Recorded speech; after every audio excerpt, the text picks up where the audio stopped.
Back to news.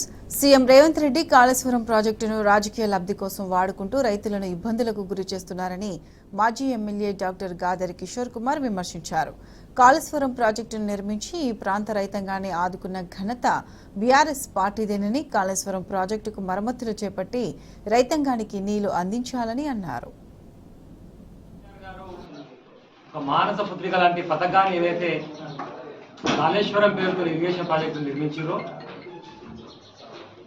Multi level lift irrigation ని ప్రపంచంలోనే అతిపెద్ద మానవ ప్రయత్నంగా చేసినటువంటి అద్భుతమైనటువంటి ప్రాజెక్టు ఒక వరప్రదాయిని ఈ తెలంగాణ రాష్ట్రం.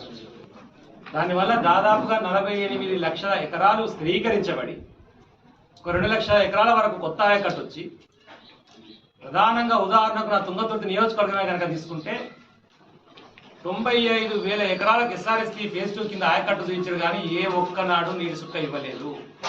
కాళేశ్వరం కట్టిన తర్వాత మాత్రమే తుంగతుర్తి నియోజకవర్గానికి 95,000 ఎకరాలకు మించి వాటర్ ఇవ్వగలిగినాం. అంత పంట పండింది, రైతాంగం హ్యాపీగా.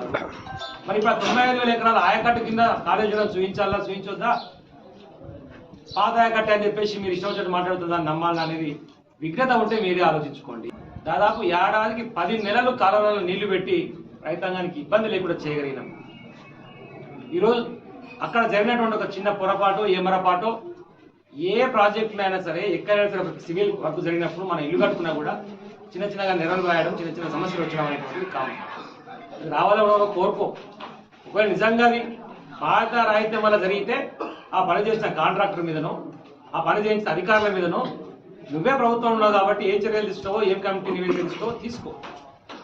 కానీ దాన్ని సాకుగా చూపించి నేను ఓటుకు నోటు దొంగను రిటైర్డ్గా దొరికినా నా లెక్కన అందరు దొంగ పని చేసి అని చెప్పేసి అనిపించాలి, లేకపోతే నా ఇచ్చేది పోతట్టుందని చెప్పేసి ఒక భ్రమలకు పోయి ఓటుకు నోటు దొంగ అనేటువంటి మీరు అండర్ రేవంత్ రెడ్డి ఇలా కావాలని చెప్పేసి కాళేశ్వరాన్ని రాజకీయంగా వాడుకొని రైతాంగాన్ని ఇబ్బంది పెట్టే ప్రయత్నం చేస్తున్నారు. ఇలా తుంగతుర్తి నియోజకవర్గంలో మొత్తం పట్టకొచ్చినాయి పొలాలు, నీళ్లు లేవు.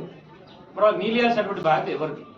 పొద్దున తెల్లాతాలకు పోయి కలెక్టరేట్ ముందర ఎవరికి సంబంధం లేదు. స్వచ్ఛందంగా రైతులు పోయి సూర్యాపేట కలెక్టరేట్ ముందర ధర్నా చేస్తారు. మాకు నీళ్లు వదిలిపెట్టారు, మా పొలాలు ఆగమైపోతాయి.